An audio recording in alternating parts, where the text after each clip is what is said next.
Hi everyone and welcome back to National League Lowdown with me, Dan. As you can see, we've got a full house this evening. We're going to be getting into everything. We're joined by Craig. How are you, mate? Yeah, very well, thank you, mate. Another good result for Braintree yesterday. Nervy towards the end, but 3 points was all that mattered. Definitely, mate. Definitely. I think all of our sides avoided defeat or won, so I think we should all be in a pretty good mood. Louis, how are you, mate? You okay? Yeah, all good. Thanks, Dan. Looking forward to this full house, as you said, and some cracking results and scores going on like yesterday in the National League. Yeah, definitely, mate. Definitely. And we are joined by Mark, or otherwise known as the Fun Sponge. That was commented on one of our previous pods. How are you, mate? Are you still taking all the fun out of things? Well, hello, all you fun sponge addicts. Yes, yeah, I'm here to soak up every single piece of good news that could possibly we could possibly do on here. Good grief, some people need to get a life, don't they? But yes, a one-all draw for Mac against Scarborough yesterday. Better performance than Tuesday night spanking at File, put it that way. Yeah, not hard to be better than that, I think. No, But not yeah, really. before we get into everything, we've been nominated non-league Bible Awards for best non-league podcast, and Callum, our admin, he's been nominated for best non-league content creator as well. The vote is open for that now, so if you could head over to either non-league Bible or our page, non-league deck, it'll be on there. The link, if you wanted to vote for us, that'd be greatly appreciated. We appreciate people who nominated us just to get in the category. We've only been going a few months as a group, so to be nominated is amazing. If we were to win, it'd be even more incredible. So thank you everyone for your support, and thank you to everyone who's voted so far. If we A win, bit, Mark will come dressed as a fun sponge to a podcast. yeah, I think that sounds like a good deal. I think that sounds like a good deal. But yeah, don't forget to I head over already for that. am. But yeah, like Louis mentioned, obviously some big games this weekend, some big score lines, lots of goals going in, some spectacular goals that we may mention at some point as well. But first up, we'll start with Forest Green 2, Southend 1. It looked like Southend were maybe going to nick it, and then there was two goals in a short space of time, 2 minutes, 3 minutes from Forest Green, turned the game on its head. Craig, what did you make of this one?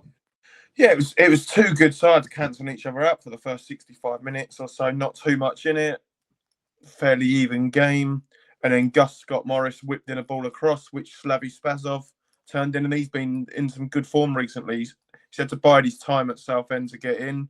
But once he has got in now, he seems to be finding the goal.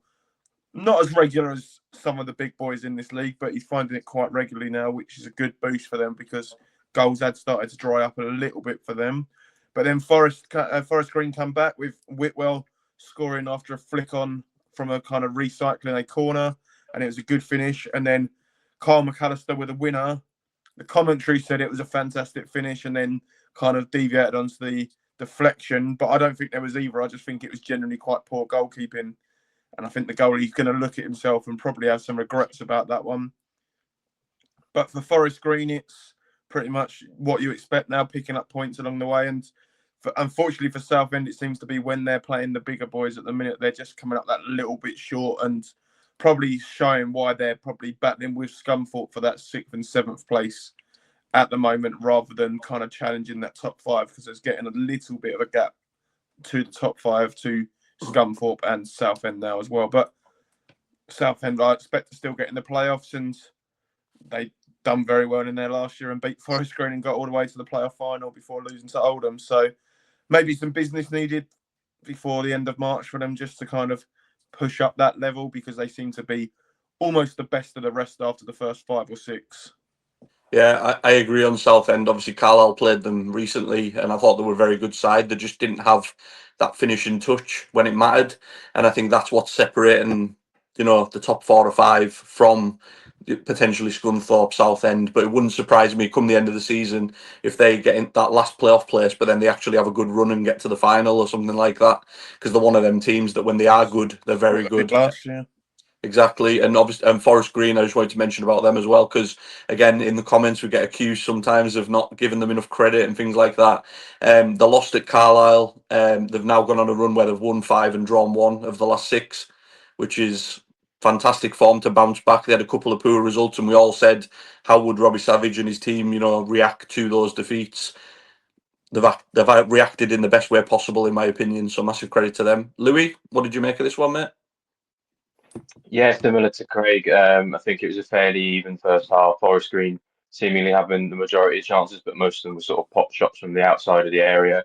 And obviously, with the winner in the end, the pop shots come off, so you kind of make your own luck in that essence. Obviously, it is a poor goalkeeping error that got them back into it. Savage said it was a lot of character in his side to get back into the game, and they are relentless in the way they play. They do hammer teams down. If it's not McAllister, it's or Nick Horton, or if it's not Nick Horton, it's Babiola. Yeah, so they've got so much quality in their side. And yeah, following up with my usual stats on the Southend thing, when you look at their record against the top 10 sides, they obviously haven't played Rochdale yet. You look at their games against the other sides, they've drawn 4 and lost 4. So as we say, signs of a good side that they can beat the teams below them and stay in that 7th, 6th spot. But yeah, not just the top side at the moment, and not bridging that gap towards the top of the table. Yeah, I agree, mate. Mark, what did you make of this one, mate? Well, it goes to show that, the depth of the Forest Green squad. I mean, Kyle McAllister in just the last month alone has been an absolute key element. But you look at Harry Whitwell as well. He's not exactly short on goals either, and seems to be an absolutely vital component in in what Forest Green are doing. Southend, do they need another striker? Somebody to sort of terrify the defences? Yes, I think they do. I mean, they got Macaulay Bonnet left earlier on in the season, and they haven't really got anybody in to replace him. But January is coming up. People will be setting out their strategies at various clubs. Who can we bring in? Who can we ship out? And Southend, they just need that little bit more firepower. But, all credit to Forest Green. I mean, they have got one of the informed players, and you've got informed players at various clubs in this league as well. And when they are doing the business, they will win your games, albeit deflected, but goal's a goal. Yeah, I think Dallas definitely. is also. I think he picked up a hamstring injury in the game as well. I think Mayer said after the game, so obviously not a great thing for them. I think that was the case if I remember correctly. Yeah, but they better pray that it's not a bad one either. Yeah, no, but obviously, Big loss if it is. has kicked on a bit. It's 2 goals in 3 games for him, and obviously it would have taken time for him to settle from his move from Slough, moving up to full-time football probably. But yeah, I don't think he's the one that can shoulder the entire responsibility of Southend's goal-scoring capabilities. No, yeah, exactly. just going back to Forest Green on this one though. Harry Whitwell is a player I've probably never really mentioned as much as I should, but every time I watch Forest Green, he's been magnificent. And obviously, we spoke to Robbie Savage a couple of weeks ago. If people are interested in that podcast, they know where to find it. And he spoke about how they're using the loan system, and he's one that you'd put a massive tick next to his name of it being a successful loan, and how well he's done there on loan from West Brom. Sometimes when these players from Championships, Premiership teams do well in the National League, they end up getting recalled later on and going to League One, League Two clubs. So maybe one to keep an eye on there, because he has been magnificent for them this season. Very good player. Definitely. Like you say, the amount of depth they've got, especially with the way they play, the relentless nature of the attack after attack, and then you see all these attacking players coming off the bench, and these teams, they can only hold off for so long. So credit to Forest Green, anyways, for the great run they're on. Next up, talking of great runs, they don't come much better than York at the moment. That machine just rolls on. 5-1 against Aldershot. I mean, predictable in a way, given how well York's playing, how poor Aldershot have been. But, you've still got to beat what's in front of you. So 5-1's absolutely massive. Hat-trick for Joe Gray as well. If you told me Saturday morning, that York were going to score 5 goals and Ollie Pearce wasn't going to score one, Josh Stones wasn't going to score one, I'd be like, who's going to score? So, again, they just seem to be absolutely on a different level, to me, in my opinion, to everybody else at the moment, York. Louis, how did you see this one, mate? Yeah, massive squad depth from York this is. I mean, they've got so much quality going forward, but even if they didn't score, I mean, what Pearce and Stones were key to the attacking play that York had. I mean, Stones is just an absolute handful. Every time he runs down the channel, he bullies his players, bullies the opposition, and he sort of made the space for the opener, and the ball was put in for Greg Hoy to score his header. Aldershot obviously fought back. I think it was slightly poor defending from Batty in terms of he got sucked in a bit, and it was a lovely finish from Ryan Jones in the end. But you kind of think that the sustained pressure that they have, they're going to create chances. They're just eventually going to break a team in Aldershot's form. They're going to break them down, and they eventually did. Obviously, Fagan Walcott got one slight deflection on his shot, and then, as you say, Joe Gray getting his hat trick. He tormented fullback, and then eventually the fullback Penny thought I just gave up and got sent off in the end. So poor day for him. I wouldn't want a penny for his thoughts.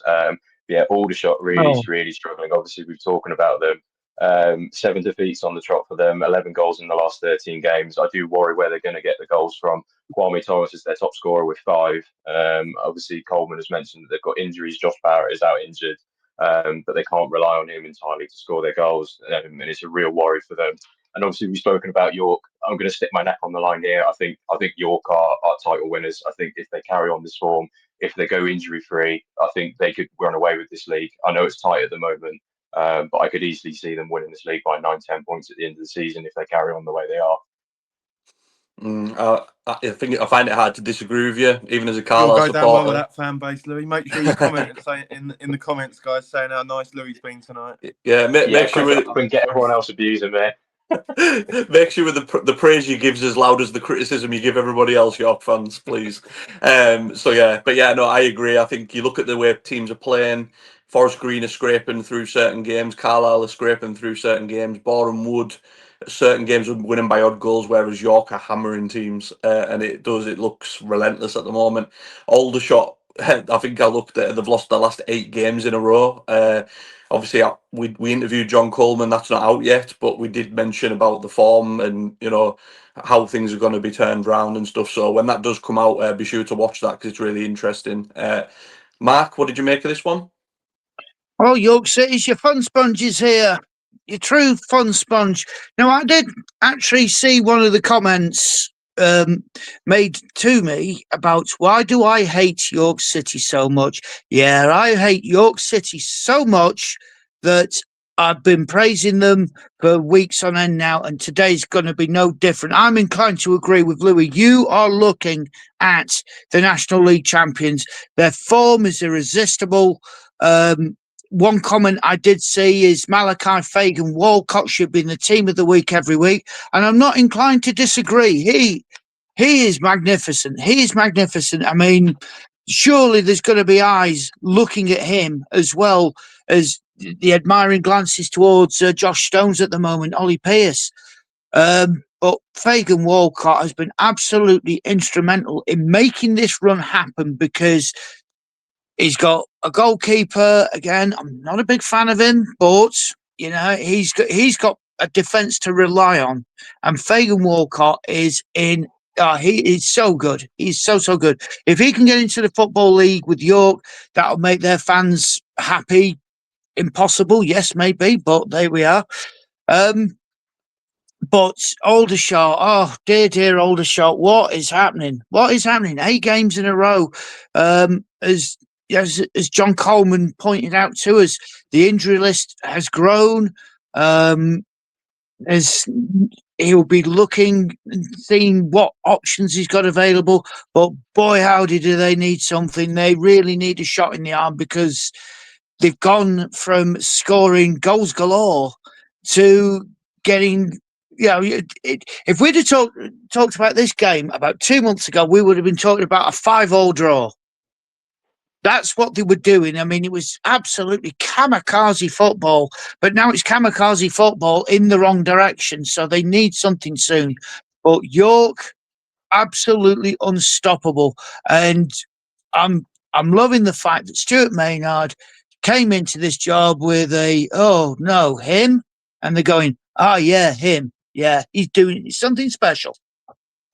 Yeah, it's funny you mentioned obviously the manager. Like I remember when Hinshelwood left, and we done a podcast, obviously saying it was a bit out of the blue. They weren't too far adrift, and it was maybe a bit of a risk change of manager. I think it's safe to say at the moment that risk paid off massively for them. So again, massive credit. Craig, what did you make of this one, mate? Yeah, can I just remind Louis and Mark of the old saying? Attackers win your game, but defenders win your championships. And they've only kept one clean sheet in their last 6, York. So just a word of caution on that one. If they're not firing, they are still leaking a few goals at times. But yeah, they're looking very, very strong right now. All I will say is we've all followed the National League for long enough, maybe not Dan, because you've been up in the upper echelons of the Football League, that there's so many twists and turns. They are the informed team now. There is no doubt about that.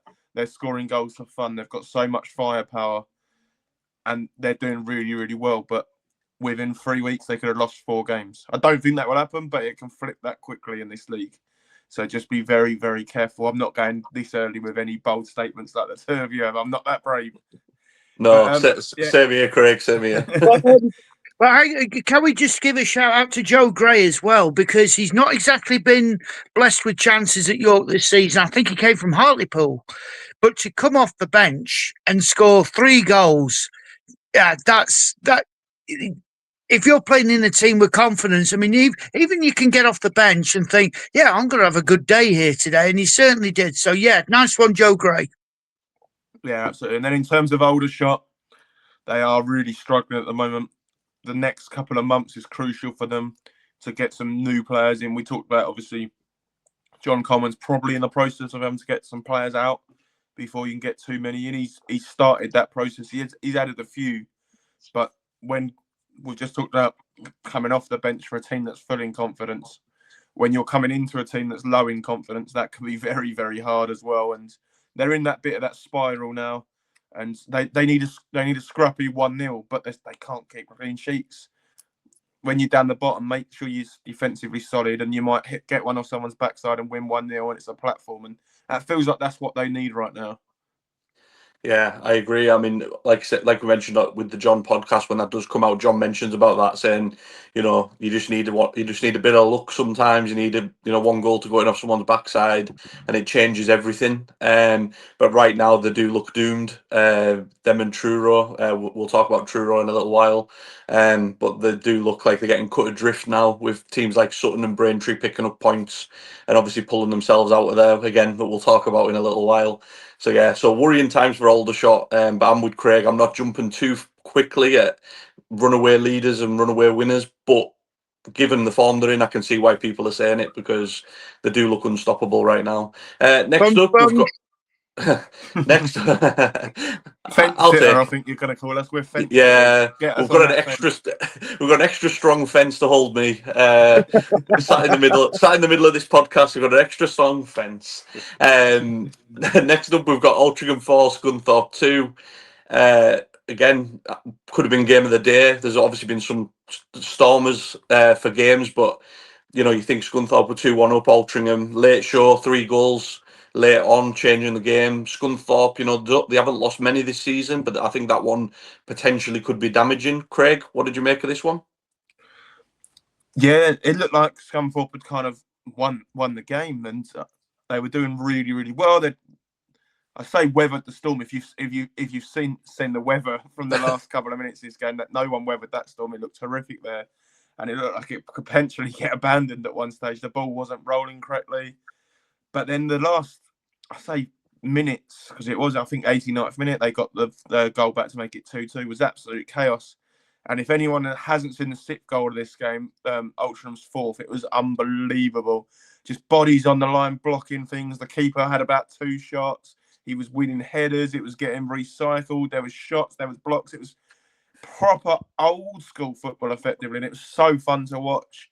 And then Crankshaw, I believe, just kind of got the ball, drove past his player and rolled the ball into an empty net. And there was pandemonium there, and richly deserved for Neil Gibson, who's obviously been appointed permanent manager. And what a start he's had there in interim charge and permanent now. And long may it continue for them. But yeah, we spoke about Scunthorpe and Southend being 6th and 7th best now, probably. Scunthorpe have got to be worried that this slide doesn't continue too long, because the likes of Hartlepool, who we'll come on to later, Wealdstone, are starting to pick up some good results that maybe their place in the playoff isn't as secure as we originally thought.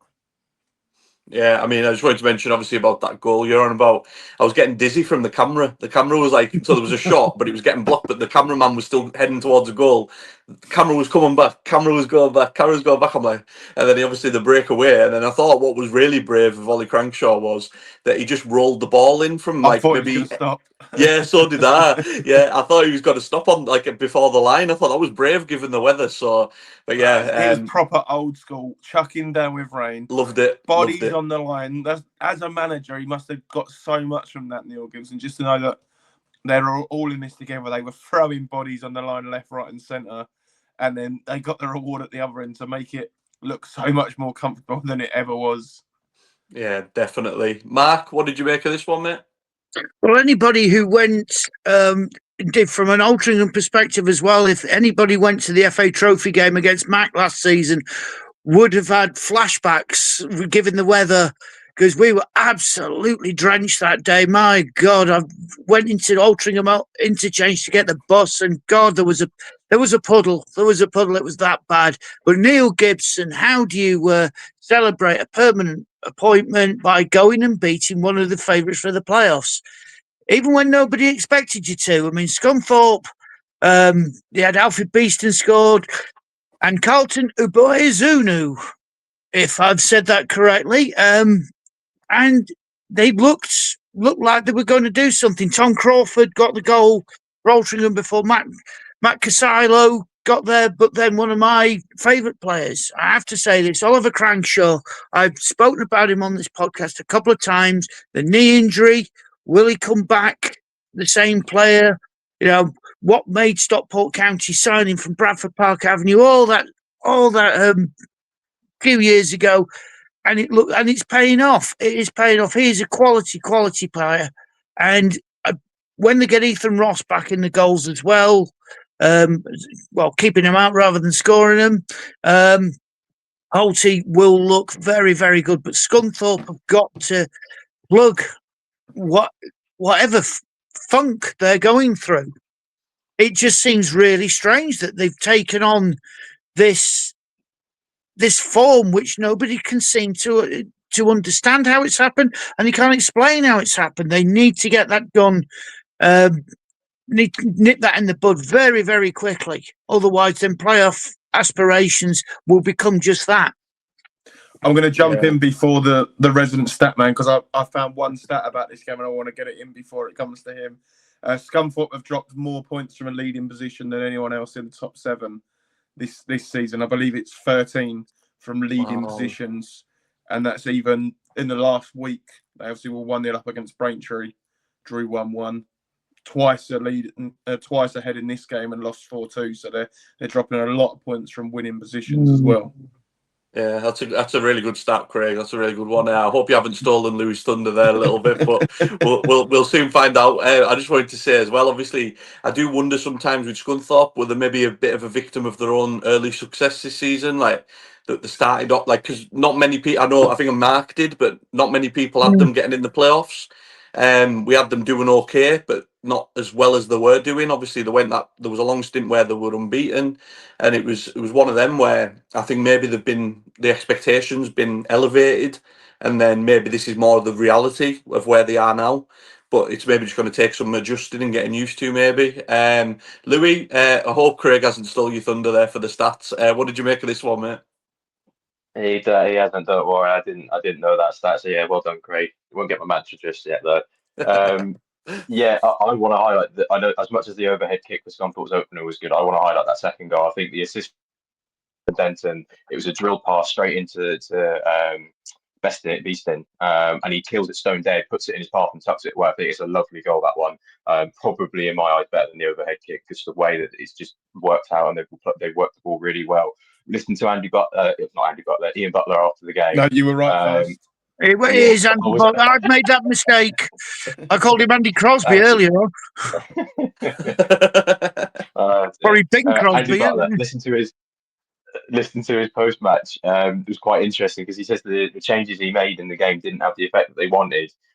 He said they didn't make us better; they made us more open. I think it's partly a general problem that Scunthorpe have got at the moment. I think they've got a couple of injuries. Whitehall didn't play. Roberts didn't play yesterday. And potentially their strength in depth is slightly worrying, which may be a factor in terms of why they're not performing as they were at the beginning of the season. But as you said, Dan, it's a matter of perspective at the end of the day. If you're a Scunthorpe fan, after 20 games, would you have taken sixth place with 37 points? I think most Scunthorpe fans would have probably bitten your hand off for that. So yeah, completely matter of perspective. I think they'll be all right. And one of the interesting things from the post-match interview was the interviewer said, if those 3 defeats they've had recently were spread out over the season, it wouldn't be such a hoo-ha and a worried state that they'd be in.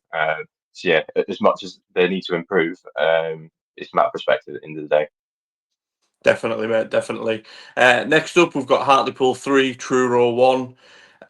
Truro, like I mentioned earlier, look doomed to me. Hartlepool, massive upturn in form, unbeaten in the last 7. Mark, I know you've been very. You spoke very highly of the manager or the interim manager. Oh, yeah. How did you see this one, mate? Oh, well, every club who are playing Truro at the moment has to think, yeah, we're getting 3 points today. I mean, there's low on confidence. I'm not even sure what John Askey can do at the moment. I mean, he can try and add to the squad, but the fact is, I mean, I think they've lost the last 6 games in a row. We shared a picture in the group chat that we have, and I think it's out of 5 teams, only Morecambe have won a game. It's incredible. But Nicky Featherstone, if this guy is not being considered to have the full-time job at Hartlepool, then their owner is as he must be watching games with blinkers on, because the turnaround for Hartlepool has been it's been brilliant, absolutely brilliant. And the thing is, they've done it without any bells and whistles, without any fanfare, and that's the way to do it. Make people notice, and that's what Nicky Featherstone's done. Adam Campbell scored your goal, the first goal yesterday. He's a house of fire. I mean, that's the confidence that they've got. Jamie Miley, Alex Reid will always get you a goal. I mean, Aidan Marsh got the Truro goal. They sort of expected from him, but they expect a lot more. But yeah, I'm really, really a big fan of what Nicky Featherstone's doing, and it'll be criminal if he's not even given an interview for the job, because this, I mean, what's it now? It must be about 8 or 9 unbeaten since he took over. And no, if he doesn't get asked to go in for an interview, then he deserves to be somewhere else, because he's done a brilliant job in Hartlepool, creeping up into those playoff positions. And yeah, likes of Scunthorpe and Southend better watch out, because if this form continues, then they'll be the ones doing the chasing. Yeah, I agree, mate. And I wonder how much of Hartlepool's upturn in form is also due to Alex Reid coming back from injury as well. Not a He's found that coincidence. because they were lacking goals when he was injured. I remember us talking about it on here. Him and Jermaine Francis were both injured. I think they're both back now. So I do wonder how much of it is, partly due to that as well. Obviously with the new manager as well. Louis, what did you make of this one, mate? Yeah, I think it was played on a swimming pool, this one, wasn't it? The pitch was in an awful condition. I'm surprised it stayed on, but then for those Truro fans, thank God it didn't get called off. As you said, Adam Campbell in really good form, 3 goals, 1 assist in his last 5 games. He's really found form under Featherstone, and upturn in form for Hartlepool. They were the better side, obviously, in the first half. Quite fluid play, quite quick attacking play. I think there was an air of complacency about them at the start of the second half, because Truro seemingly got their equaliser, and I think there was a lot of moans and groans in the crowd. I think there was an emphasis that they didn't really take the game by the scruff of the neck. But obviously, once that goal went in, I think they sort of woke up a bit and got their lead and extended it with Alex Reid. Alex Reid had a chance 5 minutes before the end where he sort of headed it onto the underside of the crossbar from about 1 yard out. I don't know how he managed to do it. It's quite impressive from him. But yeah, Hartlepool obviously good unbeaten run. But I think they've got a tougher set of fixtures to come. Obviously, after they got Yeovil and Braintree next. Obviously, Yeovil under new management, Braintree finding form. Then they got Scunthorpe, Rochdale, and Woking, with Dale and Woking away. So tougher fixtures. So we'll see what happens. But we know what it's like with the circle of life of Hartlepool. They put their interim in charge and they start dropping off again, and then they'll hire someone new next year and then put another interim in charge. So we'll see what happens to them. Yeah, couldn't have said that any better. Craig, what did you make of this one, mate? Yeah, I think the guys have summed up this one pretty well. Just Hartlepool don't concede many. Only Rochdale's concede less goals than Hartlepool this year so far. And I know they obviously struggled under Simon Grayson, but they didn't really lose too many over him. It was just now they seem to be turning the ones they drew more into wins. I know they've drawn with Morecambe recently and Wealdstone. Wealdstone's not a bad point at all, but they seem to be just winning a couple more as well, which is making all the difference to the table. When, like I said, 7 unbeaten in there for him, and only 16 goals conceded this season. So they'll be looking for a few more at the other end because they've only scored 26, which everyone down to 14th has either scored the same or more. And the likes of Sutton, Gateshead, Morecambe, Aldershot, all down the bottom have scored more goals than them as well. So they'll be looking to add more goals to their game. But on the flip side, to some of the sides, they're very defensively solid. Only conceding 16 in 21 games is not bad at all. Not bad at all. Yeah, definitely. Like you say, I think we're getting them players back from injury as well. That they'll be adding the goal threat and the goal contributions as well as the formers. Obviously, you mentioned Adam Campbell there as well. He was former Carlisle as well. He was up here as well. I thought he was a good little player. Could produce bits of magic and things. So yeah, it'd be interesting to see what the future holds in the next few games for Hartlepool. See if they can keep that run going, like Louis says, because it could be quite of a roller coaster this season. Next up, we've got Sutton 4, Gateshead 2. Craig, what did you make of this one, mate? Yeah, I won't say too much because obviously we'll let Louis do a lot on this one. But Sutton have just had a great run under their new manager. When they came to Braintree, we talked about being defensively solid. And they kind of shut up shop that day and got that point or that something that just stopped the rot for them. And since then, they've been a lot more expansive and played good football, but they stopped that rot initially kind of thing. They're scoring a lot of goals now. Obviously, they had them games against Farnham as well. They know where the back of the net is, but they're still leaking a few. So yes, they managed to stop the rot with a clean sheet, but it's been a long time since they've had one since. But to be fair, they haven't had one since. I'm just looking at the stats in front of me now. They haven't had one since that Braintree game. No, I tell a lie. Halifax. I tell a lie. Yep, crop that out. I'll leave it in. But no, they're looking really good, and when they've got a player like Lewis Simper running their midfield, the likes of Jennings coming in, like I just think they've been really. Again, Mark will finally agree with us on this one. They've been really savvy in the market the last couple of weeks, and yes, they have. And it's made their fortunes a lot better. And realistically, now they're not looking over their shoulder as much as they were a couple of weeks ago. Although Louis spoke, I think they were 2-1 down at one stage, or 1-0 down. 1-0 down, I believe. Louis did quickly mention that they dropped back into the bottom 4 at that stage, as it stands. But now they've won. Obviously, Gateshead have lost, and some other teams around them lost. They're looking in a good position to kind of go and push towards the upper reaches of the table and maybe mid-table boredom for them by the end of the season. But I'm sure they'll all take that after how the season started. Yeah, definitely, mate. Mark, what did you make of this one? Well, time for a bit of a sing-song. Aggie, Aggie, Aggie! Oi, oi, oi! What a turnaround. And that's how you do your transfers. They've gone out, not put all their eggs in one basket like they did at the start of the season, and they've gone and gotten genuine quality in. Yeah, the Gateshead, their slide continues. Yeah, I can't see any way out for them at the moment. They've gone into the bottom 4 now, but the turnaround of Sutton has been absolutely fantastic. I mean, it put a big old smile on my face. I mean, JJ Harris, I didn't realise he's 26. Louis, is he 26? Around that mark, yeah. Yeah, that they say they have prime ages in football, but he is really, really, pulling the strings, if you will.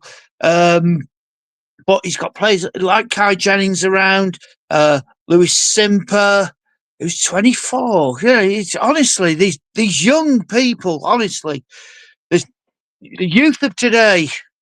God, you drive me mad. You really do. But no, Agatha's really, really got it flowing, and yeah, mid-table. In fact, if that's what it takes to actually build on them, build on it. But I will let Louis go into great detail because I think he was pretty pleased with this win. Yeah, that's why I've left him till the end. We'll leave the best till last here. But I just wanted to mention, obviously, Jaden Harris. He was at Carlisle. Didn't quite work out for him. It's absolutely incredible to see him doing well because, I think we were all pulling for him when he was at Carlisle. To see him at Sutton now, finding his feet, find the back of the net. I think we all knew there was a player there. It just wasn't the right environment for him at Carlisle. So, Louis, take it away, mate. What did you make of this one? Yeah, I mean, on Harris, given we're on his on the topic of him at the moment, it's 3-2 for him now. He had a horrific injury last year at Rochdale, got injured in November of last season, and only started playing again at the beginning of the season. So to come back, and he's now hitting the form. Obviously, we kind of knew he was capable. He's a confidence player, and I think the style of football is just really helping him. And we're just attacking wise, we just look so relentless at the moment. We're shifting the ball really quickly. We're moving it from left to right. Our fullbacks are getting into the game, getting into the box. Junior Eccleston's been outstanding from fullback. Got an assist again yesterday. And yeah, the fact we haven't touched on it already, but Lewis Simper's goal, whoa.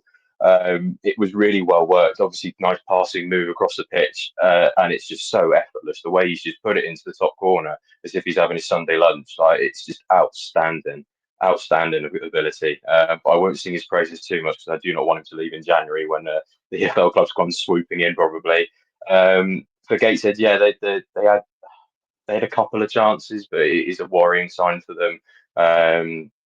But yeah, we obviously managed to kill the game off with Jack Taylor at the end. Lovely finish. He finished it like a striker, running down the wing, cutting inside his defender, and then striking it into the corner. My only concern at the moment is obviously Craig's touched on it. The fact we're only 3 points clear of the drop zone, having been unbeaten in November and picked up the amount of points we have. But obviously, Mark said it earlier, the form of the bottom 4 and 5 sides is horrendous. So hopefully that keeps us sort of adrift from that, and we can keep picking up the results to fly further up the table. But yeah, absolutely flying at the moment. Lovely to watch. Good win, and long may it continue. Yeah, definitely, mate. Definitely. Last up for our deep dive, we've got Yeovil 2, Boston 1. Yeovil, new manager bounce. It was kind of inevitable, but guess who predicted them not to win on the predictions? Me, because I'm stupid. I'm Louis, because we're stupid. Mark, what did you make of this one, mate? Yeah, Billy Rowley. A lot of people would have been looking at his appointment going, is it a risk? Well, go. The one thing you want to do as a new manager, especially if you come from a couple of leagues down, is get 3 points on the board, and they did that. They needed to change from Richard Dryden. I mean, when he took over from Mark Cooper, it all started very, very well, and then it went to hell in a handcart. And that is why Billy Rowley is here, and he will not want to make the same mistakes that Richard Dryden was seemingly making when all of a sudden they were getting battered 3-0 here, 3-0 there, here a defeat, there a defeat, everywhere a defeat feat.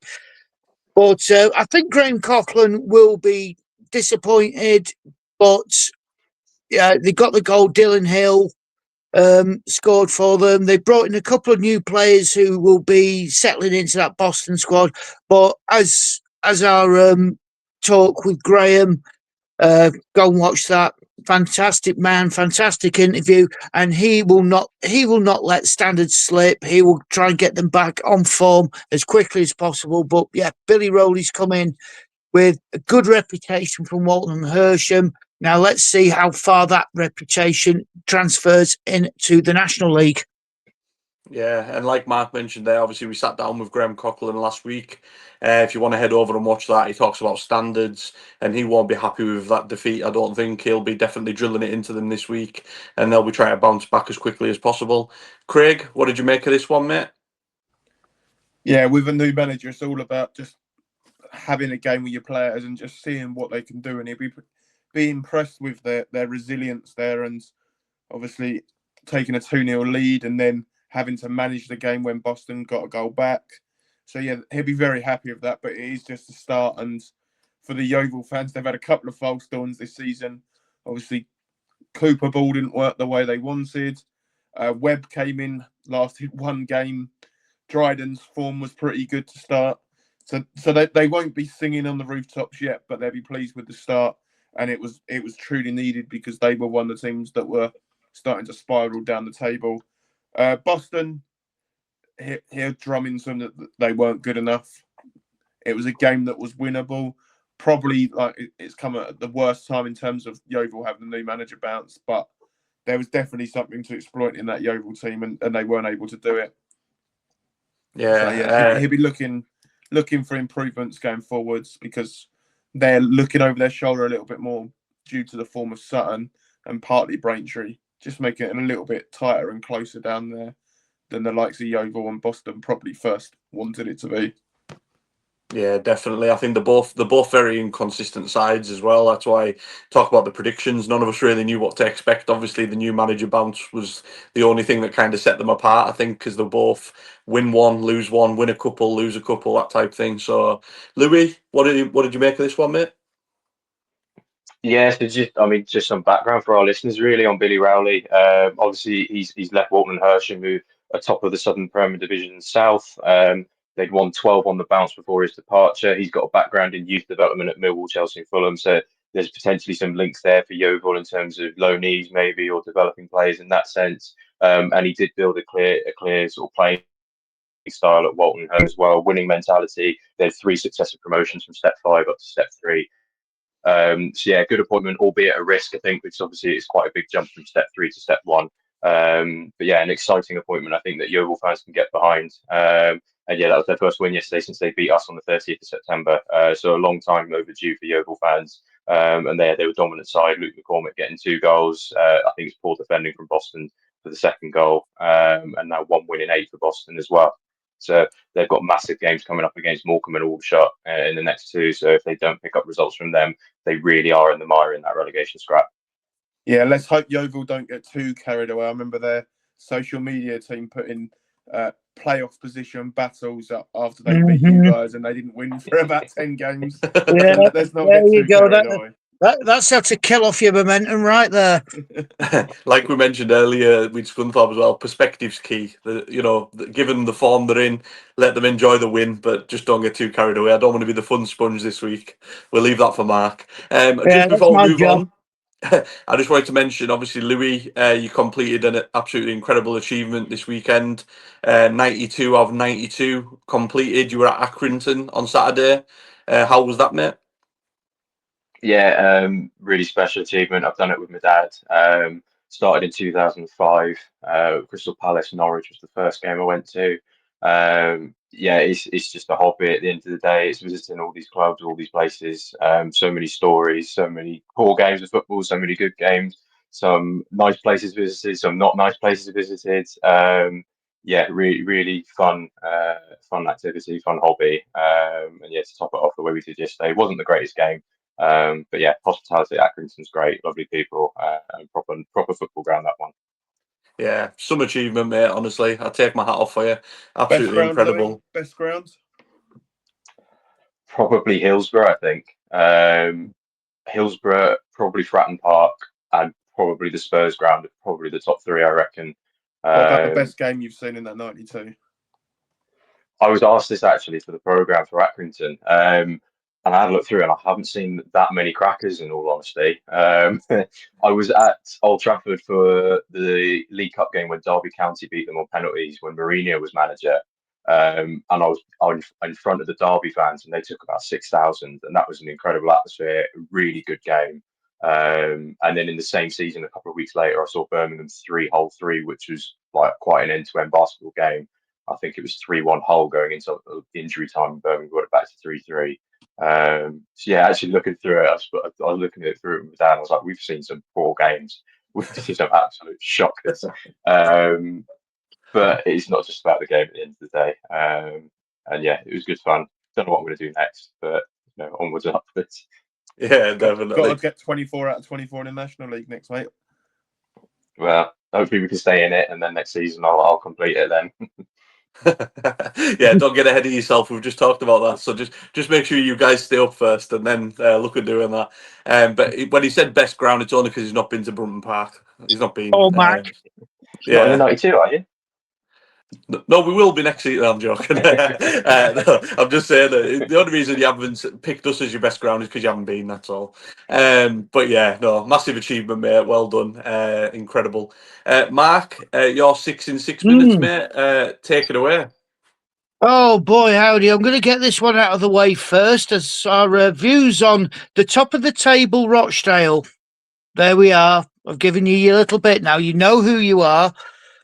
2-0 versus Eastleigh. Yes, their march at the top of the table continues. Lloyd Humphrey scored an own goal, and Tarin Alarakia, apologies for the pronunciation, but no, Eastleigh were very, very poor, and that's why they're in a 6 in 6. Today, you're only as good as your opponents, but no, they still top of the table, Rochdale. Solihull 1, Wealdstone 1 was your 12:30. Emmanuel Sanupe and Omar Musa for both teams respectively. And a shout out to everybody who managed to donate to the teddy bear collection. I know that's gone down well with Callum, so yes, very well done there. Not quite the teddy bears picnic of a game, but they'll appreciate the points. Your 5:30, Boreham Wood 2, Halifax 1, Lewis Richardson and Enrico Souza. Nice name there. Two different scorers this time for Boreham Wood. Owen Davenport getting one for Halifax, but Boreham Wood's again relentless march into the playoffs under Luke Garrett. Love me a bit of Luke Garrett. I'll get him a knighthood as soon as I can. Great manager, Halifax. They'll be back. They'll be back, Halifax fans. Don't you worry. Braintree getting another vital 3 points there. Yes, Gordon Babbage after an extraordinary piece of goalkeeping. It has to be said from Jamal Blackman, but Braintree picking up 3 points. It matters to them. And Morecambe, can you please tell me where this best team in England is? Because it certainly hasn't arrived at your place. And now Carlisle 2, Tamworth 1, and the mercurial Georgie Kelly. If Regan Linney and Chris Conclark ain't scoring, then Georgie Kelly is, and he's reaping the rewards here. Ben Mills missed a penalty for Tamworth, and here's one for every Macclesfield Town fan. Do you remember the name Jordan Ponticelli? Well, he scored for Tamworth. Boy, howdy, it was a bit more than what he did for us, but there you go, 3 points to Carlisle and their relentless pursuit of the title. Lastly, my Crispy Toast Wonders 2, Brackley 0. Yes, you are getting upgraded soon if you carry on with this, because the land of butter is waiting for you. Ollie Sanderson and Josh Kelly. Josh Kelly's been in some good form as well for Woking. Zach Lilly got sent off for Brackley, and they, again, we talked about it earlier, they're one of the teams that's lost 5 or 6 in a row, and that's something that Gavin Cowan will want to stop. But the Crispy Toast Army, let's be seeing you out there. It was good, Mark. That was really good. I just wanted to mention, obviously, I seen on social media the Tamworth players were in the pub with the Carlisle fans after the game, having a bit of banter, having a laugh, having some pints. They were heading off for the Christmas do somewhere, things like that. I hope Jazz, the friend of the podcast, was getting the rounds in for the lads. Yes. I'm sure he was. He had a great game yesterday, by the way. Made some absolutely exceptional saves. Carlisle could have been out of sight in the first half, but Jazz was incredible. So massive credit to Jazz for that. Next up, we've got our nominees, Manager of the Month first, and then Player of the Month. Craig, you go first, mate. Who's your nominee for Manager of the Month? Yeah, so we've spoken about these off air, and we've come up with 4 names. And the name that I mentioned quite early was Sam Cox. Now, in terms of records, maybe not as good as some of the names you guys are going to mention soon, but in terms of resources, very, very limited compared to some of the others we're going to be mentioning shortly. 5 games in the league, 2 wins and 3 draws. So not putting up major trees, but for a team like Wealdstone to go a whole month in the league unbeaten and knock out Southend in the FA Cup is a very, very good month. And it just shows what he's done over the whole time as well. this season. He's been really, really good for them. He's been a breath of fresh air to the league. He's been a young, enthusiastic manager that's been plying his trade at Spurs, obviously in their academy. Kept Wealdstone up a couple of years ago. Didn't have the best spell in charge of Oxford City, but has kind of plied his trade maybe a little bit under the radar, and now has brought Wealdstone to the lights this season, alongside obviously helping Angry Ginger and Steve Bracknell on a Monday night as well. I don't know how United have gotten in their results, whether he is fully unbeaten for the month, but I know he is in the National League with Wealdstone. So credit to him and his team. They're quietly going about their business and just flirting just below that playoff line at the moment. Yeah, I mean, you mentioned obviously there. I think there's been a lot of people, a lot of managers that we could have picked. There's been some good form this month. Obviously, we mentioned the poor form earlier, but there's some managers that will miss out here that potentially deserved a shout. But my nomination, which might not come as a surprise, but is Mark Hughes at Carlisle. I think we nominated him last month, but he got beaten. I think it was it by the Southend manager. I think beat him but he won the actual league award. Carlisle are now 11 unbeaten. Five league games in the month, won 4, drawn 1, beaten like Southend away. We obviously beat Tamworth. We drew with Eastleigh, beat Boston, beat Halifax. So we're beating some good sides in there. We're not playing particularly well. I would say the performances, some of them have been underwhelming, but we're getting results. Had that Reading come back in there as well this month. Yeah, and then the Cup, I was going to say, obviously I know it's more league related, but 2-0 down at League One Reading, 3-2 in extra time. You add that to the mix. I think Mark Hughes definitely deserves a nomination. So that's my nomination. I think he definitely deserves it. Whether he wins, I don't know, but he deserves it. Louis, who is your nominee? Yeah, I think this is an easy one for the listeners to guess, isn't it? Chris Agata, outstanding achievement so far at Sutton. 7 games in all competitions, including the FA Cup and that cup that shall not be named. 6 wins and 1 draw. 13 points from a possible 15, 13 goals in 5 games. Just an incredible turnaround. There's a different vibe about the place at the moment from when Morrison was in charge. He's freshened up the squad, as we said. We've got momentum. We're scoring goals. We're entertaining to watch. All round he's done absolutely fantastic. And yeah, my pick for manager of the month. Yeah, well said, mate. Well said. Mark, who's your nominee?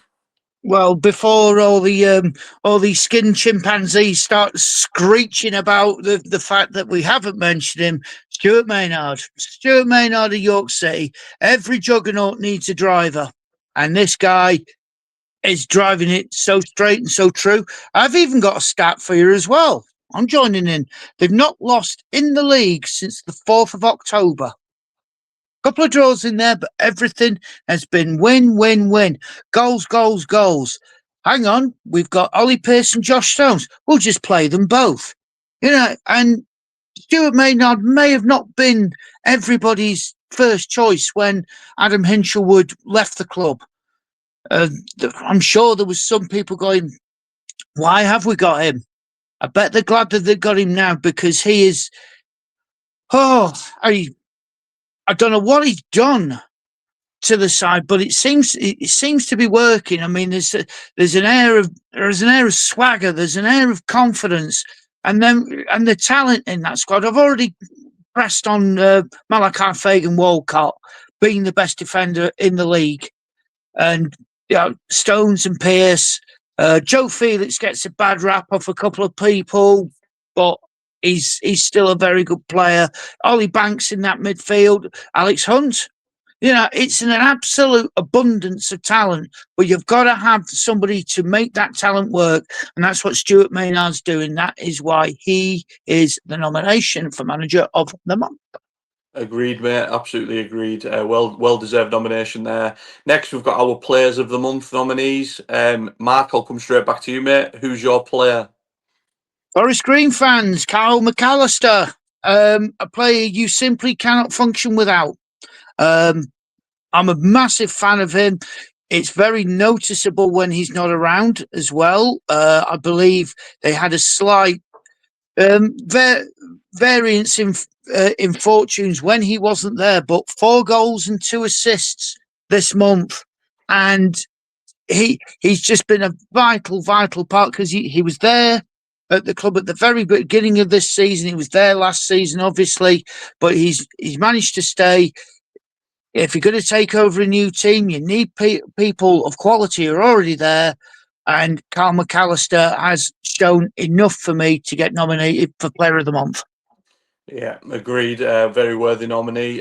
My nomination is Zach Brunt at Boreham Wood. I think obviously we've talked about their form, the relentless themselves, right up to the top, maybe overachieving from early season expectations. He is an integral part in that. He's got 3 goals and 3 assists in all competitions this month. Some of his goals have been big goals, game-winning goals or game-affecting goals. He runs from midfield, the ability to find a pass. Like I say, he's just a danger. He looks to me like the complete midfielder for this league. If Boreham Wood don't go up, it wouldn't surprise me if another team's looking at him in the summer or maybe even January. Sorry, Boreham Wood fans. I know obviously he was on loan from Barnet, but I know they've made that permanent now. So I think for me, obviously he'll probably still be there till the end of the season, but if they don't go up, there might be some other clubs maybe sniffing around, but definitely worth a mention this month. Integral to Boreham Wood's form. Craig, who's your nominee? Yeah, I've gone for a York striker, and to be honest, we could have gone with either of them, but I've gone for the man that's kind of come back into the team. His minutes were very sporadic before this month, and this month's been the month where he's really kind of grabbed his shirt, and he's starting place in that team. He's played most minutes. He's come off in a couple of games, but he's had a goal involvement in every single game except for the one yesterday. But speaking to some York fans on Twitter and seeing some of the comments, it was probably his actual all-round best performance yesterday, despite not getting any goal contributions. He's had five goals and 1 assist, 6 goal contributions this month, and really made that space in the starting lineup his own. And he's gone from strength to strength. And maybe after not having the most smoothest 6 to 9 months at York, this is his best month, and he'll be looking for that to continue. And Stones and Pearson, that understanding could, again, I'm going to use the word could, I'm not going to go strong with these two, could fire them to league glory. Yeah, I agree. And Louis, last up for you, who's your nominee? Yeah, so I've gone for Stones' strike partner, Ollie Pearce. Obviously helped York with, as we mentioned, the form that they're in. 6 wins on the bounce, 24 goals in 6 games for the club. But Ollie Pearce, 7 games in all competitions if you include the cup game, 6 goals and 3 assists. Outstanding contributions to the team. He's really worked his magic, and he's had to adapt. Obviously, we mentioned as Stones has come in, he's had to adapt slightly to the changes. Obviously, I think Stones is more played down the middle, I think, mostly. But obviously, with a change in role, he's still firing on all cylinders, still having a huge impact on this York side. And yeah, deserved nomination for Player of the Month, in my opinion. Yeah, I think we were all kind of unanimous on the York strikers had to be in there, didn't we? Yeah, So they're not fighting for a place in the team anymore. They've found a way to fit them both in, but now they're fighting for our awards. which that well Which put, is, and which also is worth more than enough. More than enough. which is also scary for the rest of the title chasers when now It they've found a is. way to It play them is. both together. Speaking from a Carlisle perspective, very scary. And then last up, before we finish up, predictions update, Craig. How did we get on this Oh weekend? God. There's an oh God from Mark there, but he got 17 points, and most weeks that can get you right up towards the top of the table. But there was an Not here. outstanding week. I think, as we spoke about earlier, there was 11 home victories this weekend. So I think that we tend to bat the home teams probably more than we do away sides, and that is why there's a big scoring week. Louis won the week with 25 points. He also won the week in the last minute of the week because he had 2-1 to Boreham Wood against Halifax. So Owen Davenport might be getting a big thank you from Louis on that one because it put him from, I think he was 4th at that stage, up to 1st because it's so tight. Jordan, our guest, one of our League Two lowdown hosts, myself and Dan all got 24 points. So it was very, very narrow. And as I said, Mark got 17, which is no mean feat. It's a good score, but unfortunately it's coming of a week of great scores for everyone else. Louis has obviously added to his lead at the top, but only 1 additional point than everyone else. He's on 328. The guest's on 308. I'm on 299. Danny's on 274. and Mark's on 248. And as Mark said, he's only 80 points behind There me. you And there's go. A lot plenty can of time for happen. it A to lot change. can happen. We've still got 25 game weeks to go. Yeah. Next So week's I game aim, week will obviously be a bit sporadic, only a few games next week, but we'll still be predicting them all. So a low scoring week next week, I imagine. I aim to make it 100 points by Christmas. Trust me. God Almighty. The motto of the podcast. But I'll yeah, be ashamed of myself to obviously, be on here. predictions wise, it was a big week, but there was a lot of, comfortable home wins that we all kind of predicted. So I think that played a part. But again, it was good, and it was good that it went right to the very last minute of the very last game. Just a shame for us guys that it was Louis who overtook us instead. But yeah, like Craig says as well, next week's FA Cup week. So I think there's 7 games. I looked earlier, 7 games in the National League. So we'll be doing an episode doing obviously our shock or no shock in the FA Cup, predictions in the National League, things like that as well. So keep your eyes peeled for that. Don't forget as well to head over to Non-League Bible for their awards. Vote for us and Callum if you want to. The link's there on the page. That'd be greatly appreciated. And don't forget to like and subscribe as well, so we can get more exciting guests on, like we've had in previous weeks with Robbie Savage, Graham Coughlin. Hopefully the John Coleman podcast will be out very soon as well. But thanks as always to Craig, Mark and Louis for joining me. We've covered a lot there, and hours absolutely flew by. But yeah, thanks everyone for watching. Take care, and we'll see you next time.